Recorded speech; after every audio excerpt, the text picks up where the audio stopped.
Hi friends, நாளைக்கு சித்திரை ஒன்றுனால நான், எங்கள் அம்மா, எங்கள் அப்பா, என் தம்பி எல்லோரும் சேர்ந்து இன்றைக்கி எங்கள் ஊருக்கு போகலான்ருக்கோம். எங்கள் ஊர் எங்கே இருக்குது அப்படின்னா நாகர்கோயிலில் தான் இருக்குது. நாங்கள் போகிறதுக்கு ஈவினிங் ஆகிட்டு. ஸோ அந்த சன்செட்லாம் பார்க்கவே கொஞ்சம் அழகாக பியூட்டியாக அந்த ரெஃப்ளெக்ஷன் அழகாக இருந்துச்சு. கார் வேறு ரொம்ப ஸ்பீடாக போச்சு. நான் விண்டோ ஓப்பன் பண்ணதுனால என் ஃபேஸை அப்படியே ஃபுல்லாக ஹேர் கவர் பண்ணிவிட்டு. ஸோ எங்கள் அம்மாவுக்கு எப்படி இருக்குது அப்படின்னு பார்த்தா எங்கள் அம்மாவுக்கு பரவாயில்ல, எனக்கு தான் ரொம்ப ஹேர் ஆகிட்டு. எங்கள் அப்பா தான் ட்ரைவ் பண்ணிகிட்ருக்காங்க. நானே என் தம்பி பின்னாடி உட்காந்துட்ருக்கோம்.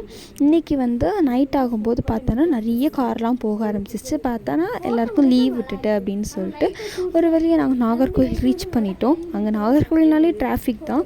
டிராஃபிக்கு அது மட்டும் இல்லை, நிறைய பேர் நான் சொன்ன மாதிரி காய்கறி வாங்குறதுக்காக மார்க்கெட்டில் நிறைய பேர் இருந்தாங்க. பார்த்திங்கனாலே உங்களுக்கு பார்த்தீங்களா எவ்வளோ டிராஃபிக்காக எவ்வளோ பிஸியாக இருக்குது அப்படின்ட்டு. எல்லாருமே வாங்கி எல்லா கோவிலுக்குமே கொடுப்பாங்க.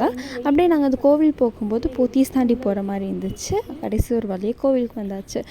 கோவிலில் எப்பொழுது இருக்கிறத விட காயெல்லாம் கம்மியாக இருந்துச்சு. ஏன்னா நாங்கள் ரொம்பவே இயர்லியாக போய் கொடுத்துட்டோம். எப்பொழுதும் நாங்கள் 10 or 11க்கு தான் போய் கொடுப்போம். அந்த கோவில் விடிய ஓப்பனில் இருக்கனால நாங்கள் சீக்கிரமாக போயிட்டோம். சரி ஓகேன்னு சொல்லிட்டு காயை கொடுத்துட்டு சாமியெல்லாம் கும்பிட்டுட்டு நெக்ஸ்ட்டு நாங்கள் சாப்பிட்லாம் அப்படின்னு சொல்லிட்டு போயிட்டோம்.